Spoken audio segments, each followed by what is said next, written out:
السلام عليكم ورحمة الله وبركاته. ازيكم يا باشمهندسين؟ اخباركم ايه؟ يا رب تكونوا بخير. معكم محمد سعد، مهندس مدني من قناة معلومة هندسية. ان شاء الله النهارده في الحلقة دي هنتكلم عن سؤال من احد اسئلة الانترفيو لمهندسين الموقع. لو جه يا باشمهندس وقال لك ليه قلاب الرمل او جرار الرمل لما بتقلبه في المشون عندك بيظهر لك على شكل تل زي المنظر اللي احنا شايفينه ورانا ده؟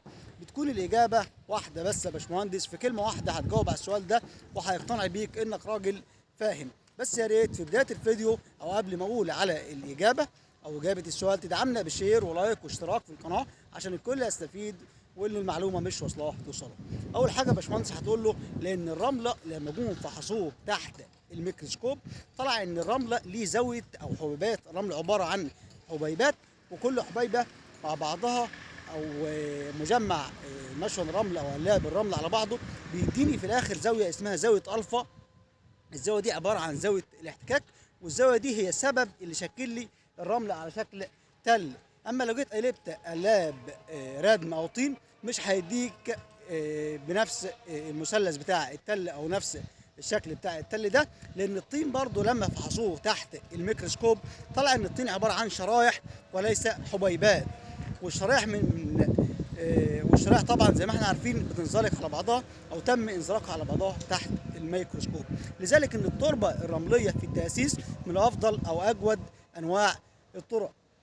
اما التربه الطينيه بتلاقيها في التاسيس مش كويسه، او البيرنج كاباستي بتاعه التربه الطينيه دائما بتكون اقل من البيرنج كاباستي بتاعه التربه الرمليه، تليها التربه الصخريه. يعني لو جينا قارنا بين البيرنج كاباستي للتربه الصخريه ثم الرمليه ثم الطينيه هنلاقي ان التربه الصخريه بعدها التربه الرمليه بعدها التربه الطينيه. لذلك ممكن ان احنا بنعمل في كتير من الاحيان في احد المشاريع بنعمل خوازيق من الرمل، والفعل الكلام ده بيتنفذ في الفعل في احد الطرق واشتغلت فيه.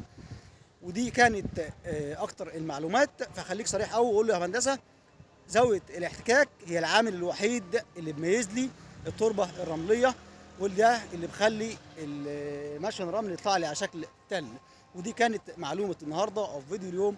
لو عجبك الفيديو او عجبتك المعلومه ما تنساش تعمل شير ولايك واشتراك في القناه. والسلام عليكم ورحمه الله وبركاته.